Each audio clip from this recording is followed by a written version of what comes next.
You have an index in InDesign, and it has lots of page numbers. It also has lots of consecutive page numbers, such as these.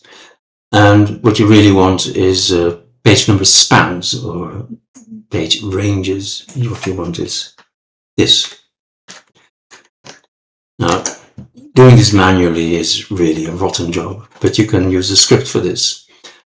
To target just a single entry, you place the cursor anywhere in the entry and you run the script like this. To target the whole index, you select one text frame of the index, and then it targets the whole story. To show you the before and after better, I'll copy this index like here. Now I run the script against the whole index, and there you go. So it has